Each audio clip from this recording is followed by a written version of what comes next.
نحمده ونصلي على رسوله الكريم اما بعد اعوذ بالله من الشيطان الرجيم بسم الله الرحمن الرحيم ولهن مثل الذي عليهن بالمعروف وللرجال عليهن درجة والله عزيز حكيم وقال النبي صلى الله عليه وسلم لو كنت آمر أحدا أن يسجد لأحد لأمرت النساء أن يسجدن لأزواجهن صدق الله العظيم وصدق رسوله النبي الكريم۔ بزرگان محترم اور عزیز دوستو، اللہ کے نبی صلی اللہ علیہ وسلم کا ارشاد ہے ان الدنیا کلها متاع وخیر متاع الدنیا المرأة الصالحہ، کہ دنیا کی جتنی بھی نعمتیں ہیں یہ ساری کی ساری نعمتیں اللہ پاک نے انسانوں کے لیے بنائی ہیں اور انسان اس سے فائدہ اٹھائے اور ان چیزوں میں جو اللہ کی مخلوق ہیں بہترین نفع اٹھانے کی چیز نیک بیوی۔ کئی ہفتوں سے حقوق کے سلسلے میں گفتگو ہو رہی تھی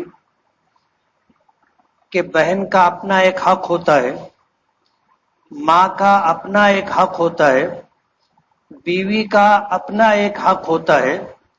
اسی طرح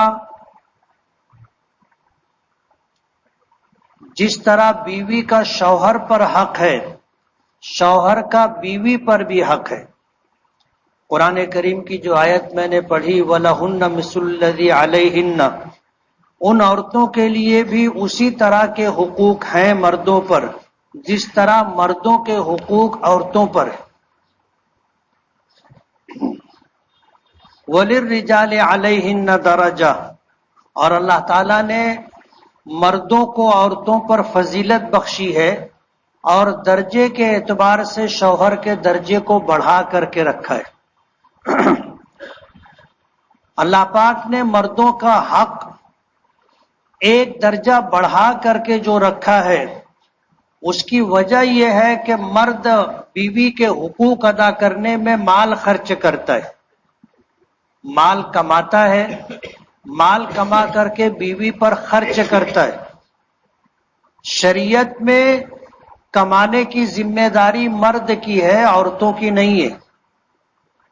یہ اللہ تعالیٰ کا بنایا ہوا ایک نظام ہے اور اسی نظام کے تحت جو اللہ نے بنایا ہے اگر کائنات چلائی جائے اور ہر آدمی اپنی ذات سے متعلق امور میں اللہ کے بنائے ہوئے نظام کو پیش نظر رکھے تو یہ دنیا بہت خوبصورت جگہ ہے، اور اللہ تعالیٰ اس میں بسنے والوں کو جو نظام خداوندی کو مان کر کے عمل پیرا ہو کر کے زندگی گزارتے ہیں انہیں خوشگوار زندگی عطا کرتے ہیں۔ ماضی میں پچھلے چند ہفتوں پہلے میں نے یہ بات کہی تھی کہ ماں کا اپنا ایک حق ہے کہ اللہ نے اس کے قدموں کے نیچے جنت رکھی، اور اس کے حقوق میں یہ بات بھی آتی ہے کہ ایک صحابی حضور کی خدمت میں آئے اور آ کر کہنے لگے کہ اللہ کے رسول، اگر میں اپنی ماں کو اپنی پیٹھ پر لاد کر کے حج کرا دوں تو کیا ماں کا حق ادا ہو جائے گا؟ حضور پاک صلی اللہ علیہ وسلم نے فرمایا تھا کہ نہیں، تیری پیدائش کے موقع پر درد کی شدت کی وجہ سے جو ایک آہ یا پہلی آہ جو تیری ماں کے منہ سے نکلی تھی اس کا حق بھی ادا نہیں ہوگا۔ صحابہ کرام میں سے کسی نے پوچھا کہ اللہ کے رسول، ماں باپ کا حق کیا ہے؟ تو فرمایا ماں کے قدموں کے نیچے جنت ہے، باپ جنت کا دروازہ ہے، یہ تیری جنت بھی ہے تیری جہنم بھی ہے، ان کی حفاظت کر۔ باپ کے متعلق فرمایا کہ یہ جنت کا دروازہ ہے اور جنت کے دروازے کی حفاظت کر۔ ماں باپ کی خوشنودی اور ان کی رضامندی انتہائی ضروری ہے، لیکن اسی کے ساتھ بیوی کا بھی حق ہے،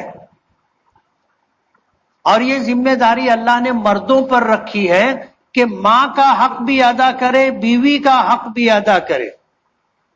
ماں کے حقوق کی ادائیگی میں بیوی کا حق ضائع نہیں ہونا چاہیے، اور بیوی کے حقوق کی ادائیگی میں ماں کا حق ضائع نہیں ہونا چاہیے۔ یہ اعتدال عموماً ہم میں باقی نہیں رہتا، اور ہم لوگوں سے ان حقوق کی ادائیگی میں کوتاہی ہوتی ہے جب نکاح ہوتا ہے اور زندگی کی شروعات ہوتی ہے میاں بیوی کی، تو عام طور پر ماں کا حق ہے۔ ماں کے حق کی ادائیگی کے سلسلے میں، ماں کی اطاعت و فرما برداری کے سلسلے میں بیوی کے ساتھ اس کے حقوق کی ادائیگی میں کوتاہی ہوتی ہے۔ اور جب یہ زمانہ گزرتا رہتا ہے، آگے بڑھتا رہتا ہے، تو ایک وقت وہ آتا ہے کہ بیوی کے حقوق کی ادائیگی کے سلسلے میں ماں کے حق کی ادائیگی میں کوتاہی ہوتی ہے۔ یہ جو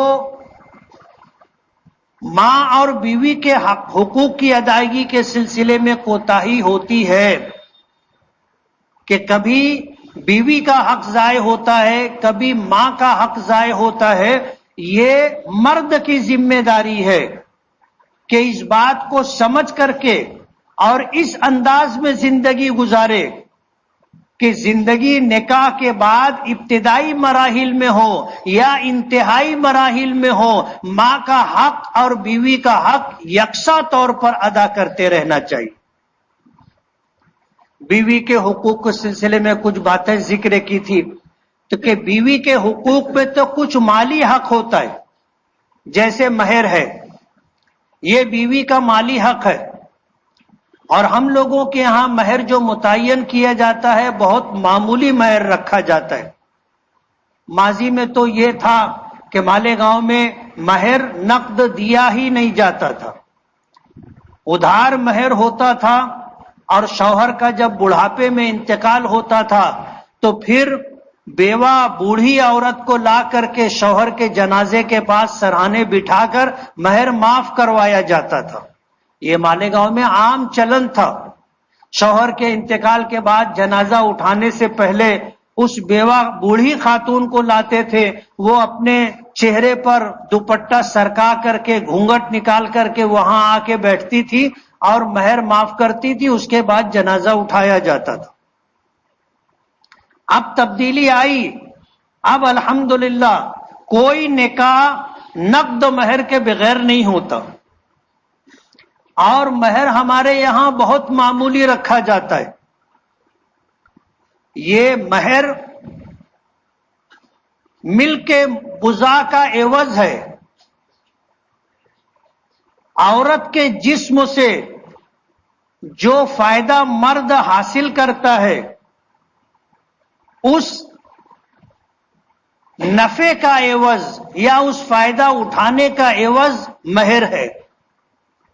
اب آپ سوچیں کہ آپ نے اپنی بیوی کے جسم سے تمتع کے لیے یا اس سے فائدہ اٹھانے کے لیے کیا مہر آپ نے رکھا ہے۔ نبی کریم صلی اللہ علیہ وسلم نے حضرت خدیجۃ الکبریٰ رضی اللہ تعالی عنہا سے نکاح فرمایا تھا۔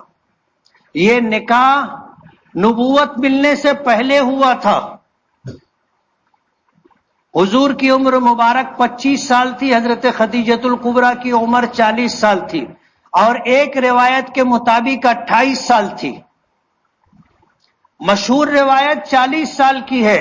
نکاح ہوا تھا، اس موقع پر دونوں طرف سے خطبہ پڑھا جاتا تھا، اور اس خطبے میں مرد کے خاندان کی طرف سے جو خطبہ ہوتا تھا اس میں شوہر کی اور پورے خاندان کی خوبیاں بیان کی جاتی تھی، اور بیوی کی طرف سے کوئی شخص ہوتا تھا وہ ہونے والی منکوحہ بیوی کی اور اس کے خاندان کی خوبیاں بیان کیا کرتا تھا۔ نبی کریم صلی اللہ علیہ وسلم کی طرف سے آپ کے سگے چچا حضرت علی رضی اللہ تعالی عنہ کے والد ابو طالب نے نکاح کا خطبہ پڑھا تھا، اور حضرت خدیجہ رضی اللہ تعالی عنہا کی طرف سے حکیم ابن حزام نے نکاح کا خطبہ پڑھا تھا اور نکاح ہوا تھا. مہر کیا طے ہوا تھا؟ 3 روایتیں ملتی ہیں. ایک یہ روایت کہ 20 اونٹ مہر میں مقرر کیے گئے تھے. 20 اونٹ مہر میں مقرر تھے.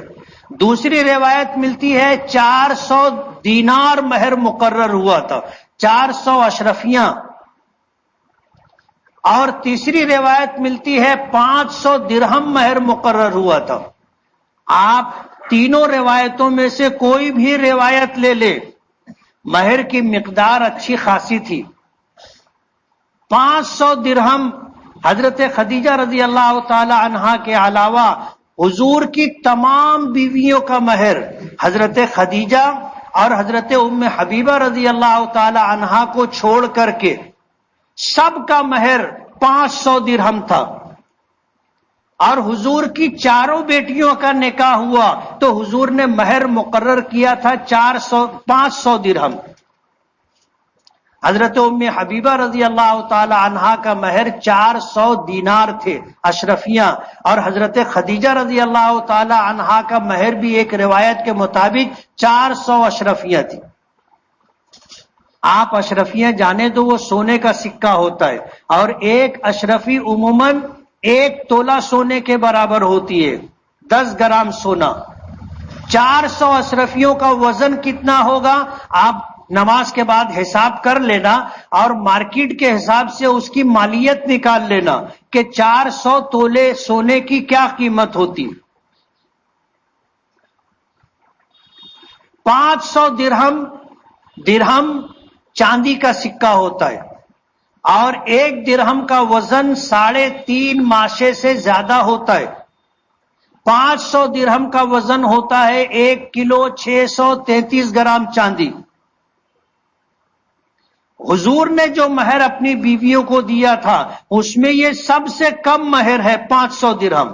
1 کلو 633 گرام چاندی، جسے مہر فاطمی بھی کہا جاتا ہے.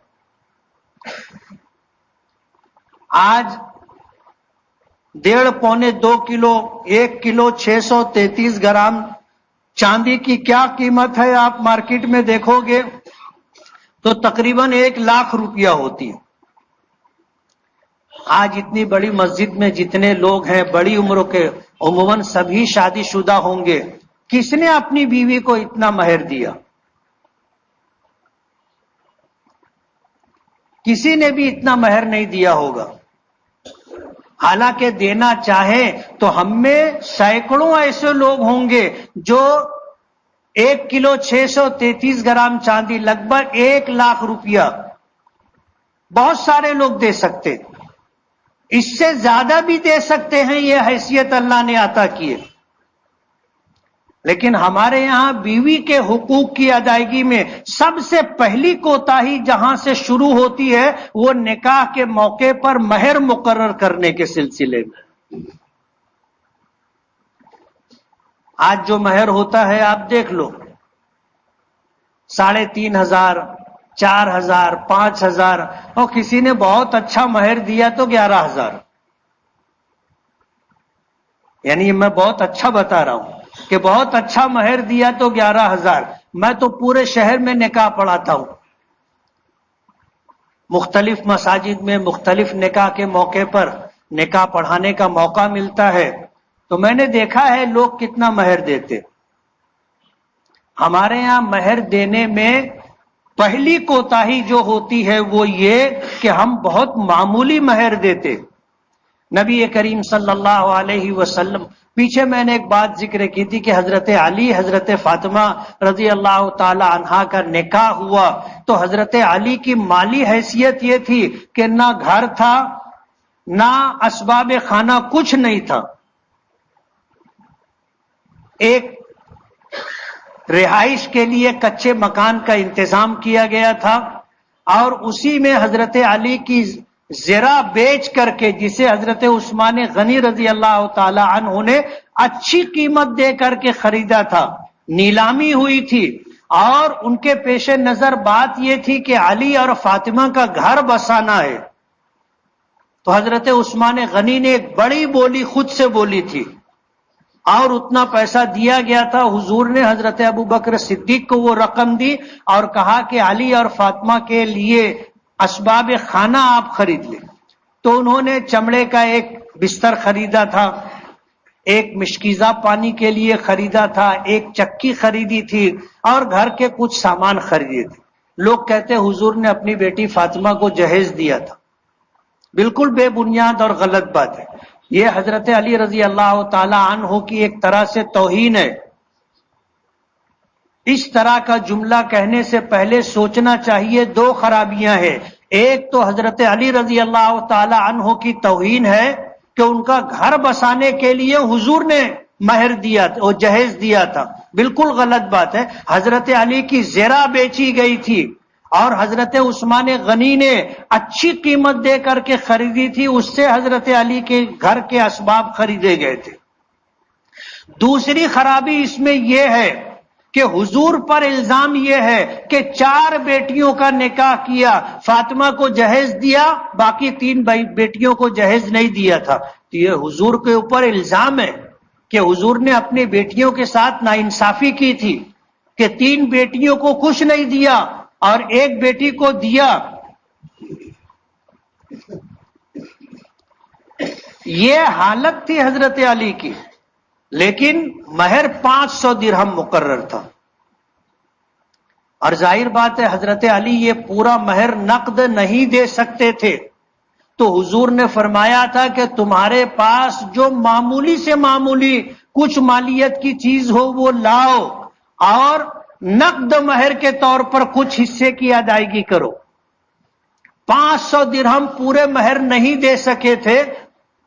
غالباً 10 درہم یا کچھ تھا جو نقد مہر کے طور پر دیا گیا تھا کہ مہر 500 درہم ہوں گے، اس میں سے یہ اتنا نقد دیا جا رہا ہے. تو حضرت علی سے زیادہ غریب ہم میں کون ہوگا؟ میں سمجھتا ہوں پوری مسجد میں ایک شخص بھی ایسا نہیں ہوگا جو حضرت علی جیسا غریب ہو. لیکن مہر مقرر کیا تھا 500 درہم. تو بیوی کے حقوق کی ادائیگی میں جو ہم سے کوتاہی ہوتی ہے وہ مہر کے سلسلے میں ہوتی ہے کہ ہم بہت معمولی مہر رکھتے. چند ہفتوں پہلے میں نے یہ بات کہی تھی کہ جن کے نکاح ہو گئے ہیں وہ بھی آج اگر خوشی سے اپنی بیوی کو مہر دینا چاہے مہر فاطمی کے عنوان سے کہ نکاح کے موقع پر تو بہت معمولی مہر تھا لیکن آج اللہ نے حیثیت دی ہے، میں اپنی خوشی سے تم کو مہر میں یہ رقم دیتا ہوں. آپ دیکھو جب مہر فاطمی کی ادائیگی ہوگی تو بیوی کے رویے میں کیا تبدیلی آئے گی آپ تجربہ کر کے دیکھ لیں. میاں بیوی کے درمیان جو روزانہ کی چک چک ہوتی ہے وہ ختم ہو جائے گی. اور شریعت نے بدع نہیں کیا ہے، آج بھی آپ دے سکتے ہو. اس لیے جن کی شادیاں ہو گئی ہیں مہر فاطمی نہیں دے سکے تھے، آج دینا چاہو کل دینا چاہو زندگی میں جب دینا چاہو آپ دو، اور اس نیت سے دو کہ یہ وہ سنت ہے جو مالیگاؤں میں تو مر چکی ہے. حدیث پاک میں آتا ہے من احیا سنتی عند فساد امتی فلہ مئۃ اجر شہید، کہ جس شخص نے میری اس سنت کو زندہ کیا جو سنت مر چکی تھی، میری امت میں فساد برپا ہو چکا تھا، ایسے موقع پر میری مردہ سنت کو اگر زندہ کرے گا اللہ پاک اسے 100 شہیدوں کا ثواب عطا کریں گے. اور بہت سستا سودا ہے جو حضور نے ہمیں بتایا. ایک شہید کا ثواب یہ ہے کہ اللہ تعالیٰ اسے عام جنتیوں کے مقابلے میں زیادہ نوازیں گے، اور اتنا نوازیں گے کہ بخاری شریف کی روایت ہے کہ وہ شہید یہ اللہ سے دعا کرے گا، اپنی خواہش کا اظہار کرے گا کہ اللہ میں شہید ہو کر کے آیا ہوں تیری بارگاہ میں، مجھے دنیا میں پھر واپس بھیج دے، میں پھر شہید ہو کر کے آؤں گا، مجھے پھر دنیا میں واپس بھیج دے، میں پھر شہید ہو کر کے آؤں گا. یعنی اس شہید کی بار بار تمنا ہوگی کہ میں دنیا میں جاؤں، اللہ کے دین کی حفاظت، بقا اور اس کی نشر و اشاعت کے لیے اپنی جان قربان کر دوں، اس کے بدلے میں اللہ نے مجھے جو نوازا ہے پھر اتنا ہی نوازے۔ اور ظاہر بات ہے یہ شہادت ہم میں سے کس کے بس کی بات ہے؟ آج اللہ کی رضا کے لیے، اللہ کے دین کی بقا اور نشر و اشاعت کے لیے جان دینے کی قربانی آئے گی، سب بھاگ جائیں گے، میدان کے گا نہیں اللہ ماشاء اللہ۔ لیکن ایک مردہ سنت کو زندہ کرنے پر اللہ 100 شہیدوں کا ثواب دے گا۔ اس سے سستا سودا کیا ہوگا کہ آدمی 1,00,000 روپیہ اس نیت سے دے کہ ان کی وہ سنت جو مردہ ہو چکی ہے میں اسے زندہ کر رہا ہوں، اللہ مجھے 100 شہیدوں کا ثواب عطا کرے۔ 1,00,000 روپیے میں 100 شہیدوں کا ثواب۔ ہاتھ اٹھاؤ کتنے لوگ لینا چاہتے؟ مسجد میں چندہ نہیں مانگ رہے ہیں کہ میں بولو ہاتھ اٹھاؤ تو کوئی ہاتھ اٹھاتا ہی نہیں۔ اپنا گھی اپنی پلیٹ میں رہے گا، سمجھ رہے ہو؟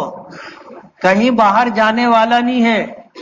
تجربہ ہوگا آپ کو کہ بوقت ضرورت جب بیوی کو محسوس ہوتا ہے کہ میرا شوہر واقعی تکلیف میں ہے تو وہ پیسے نکال کر کے دیتی ہے، برابر ہے۔ تجربہ ہوا ہوگا اس بات کا۔ جو تھوڑا تھوڑا پیسہ وہ بچا بچا کر کے جمع کرتی ہے وہ سارے پیسے یک مشت نکال کر کے آپ کو دے دیتی۔ آپ جو پیسہ دیں گے وہ آپ کے گھر میں رہے گا اور یقین مانو آپ کی جیب میں رہے گا۔ خدا نہ کرے آپ کو ضرورت پڑے وہ پیسہ آپ کو کام آئے گا، مگر 100 شہیدوں کا ثواب لینے کی نیت سے آج یہ نیت کر لو کہ نکاح کے موقع پر مہر کی ادائیگی میں مالی طور پر جو ہم سے کوتاہی ہوئی تھی اور حضور کی جو سنت تھی ہم ادا نہیں کر سکے تھے، آج ادا کریں گے، کل ادا کریں گے، آنے والے دنوں میں ادا کریں گے تاکہ اللہ ہمیں 100 شہیدوں کا ثواب عطا کرے۔ اللہ نے صاحب اولاد بنایا ہو، جب آپ اپنی بیٹے یا بیٹی کا نکاح کریں تو جو پہلے سے مشورتی میٹنگ ہوتی ہے اس میں آپ یہ بات رکھیں، اگر آپ بیٹے والے ہیں تو آپ اپنے طور پر پیش کر دیں کہ ہم مہر فاطمی ادا کریں گے۔ شادی میں لوگ لاکھوں خرچہ کرتے اور مالیگاؤں سے باہر کی شادیوں میں لوگ کروڑوں خرچہ کرتے، لیکن مہر فاطمی نہیں دیتے۔ یہ نیت کر لے کہ اپنے بچوں اور بچیوں کی شادی میں مہر فاطمی مقرر کریں گے نا۔ بیوی کے مالی حقوق میں پہلا حق کے مہر ہے، دوسرا حق ہے نفقہ۔ نفقے میں کھانا آتا ہے، نفقے میں کپڑا آتا ہے، نفقے میں بیوی کی دیگر ضروریات آتی۔ ظاہر بات ہے ہر آدمی اپنی حیثیت کے مطابق کھاتا بھی ہے اور کھلاتا بھی ہے، یہ بیوی کا حق ہے۔ حضور نے فرمایا کہ جیسا کھاؤ ویسا کھلاؤ، جیسا پہنو ویسا پہناؤ، اور جیسا پہنو ویسا پہناؤ کا مطلب یہ نہیں ہے کہ آپ جینز پینٹ پہنتے ہیں اور ٹی شرٹ پہنتے ہیں تو بیوی کو بھی پہنائیں، یہ مطلب نہیں۔ مالیت کے اعتبار سے جیسا کپڑا شوہر خود استعمال کرتا ہے مالیت کے اعتبار سے، ایسا ہی مالیت کے اعتبار سے بیوی کو بھی کپڑا پہنانا چاہیے۔ اللہ نے اچھی حیثیت دی ہے، اچھا کپڑا پہنائے۔ اللہ نے مڈل کلاس میں رکھا ہے، جیسا آپ پہنتے ہو ویسا پہناؤ، اور گزارے کی بات ہے تو گزارے کے طور پر جیسا کپڑا تم پہنتے ہو ویسا کپڑا بیوی کو بھی استعمال کے لیے دو، یہ بیوی کا حق ہے۔ اور تیسرا رہائش، بیوی کے حق میں رہائش یہ ہے کہ اسے ایک ایسا کمرہ ملنا چاہیے جہاں وہ بے تکلفی کے ساتھ اٹھ بیٹھ لیٹ سکے.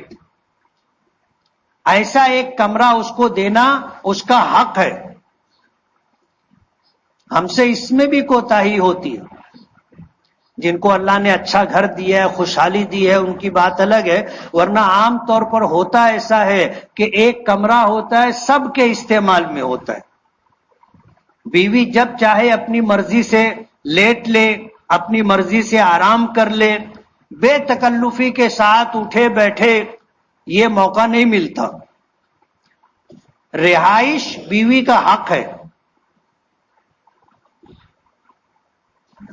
جو لوگ اپنی بیویوں کو مہر، حق کے نفقہ اور حق کے رہائش جیسا شریعت نے بتایا ہے ویسا اگر دیتے ہیں تو جوائنٹ فیملی میں رہنے کے بعد بھی بیوی گزارا کر لیتی ہے، الگ رہنے کا مطالبہ نہیں کرتی. عام طور پر جن کی بیویاں ناراض ہو کر کے بیٹھی ہیں اور ان کا مطالبہ یہ ہوتا ہے کہ الگ لے کر کے رہو گے تو آؤں گی، اس میں جا کر جب گہرائی میں جا کر کے تحقیق کی جائے تو معلوم یہ پڑتا ہے کہ اس کو رہائش کا حق ملا نہیں ہے. یہ بے تکلفی کے ساتھ لیٹ لے کہ کوئی آئے گا نہیں، اٹھنا بیٹھنا، آرام کرنا، کپڑے تبدیل کرنا، بغیر دوپٹے کے رہ جانا، کسی کے آنے کا اندیشہ نہیں ہے، ایسی رہائش نہیں دیتے، یا اور دوسرے کچھ اسباب ہوتے ہیں جس کی وجہ سے یہ مسائل آتے. تو بیوی کے مالی حقوق میں مہر ہے، نفقہ ہے، رہائش ہے. آپ یہ حق بیوی کو دو، پھر دیکھو زندگی کیسی خوشگوار گزرتی ہے. کچھ حقوق غیر مالی حقوق ہے اور کچھ حقوق ایسے ہیں جو میاں بیوی کے مشترک حقوق ہیں، اور کچھ حقوق شوہر کے ہیں. جیسے بیوی کے کچھ حقوق ہیں اسی طرح شوہر کے کچھ حقوق ہیں جس کی ادائیگی بیوی پر ضروری ہے. آنے والے ہفتے میں زندگی رہی تو انشاءاللہ ان حقوق کو بیان کریں گے. جن حضرات نے سنتیں نہ پڑھی ہوں وہ سنت پڑھ لیں.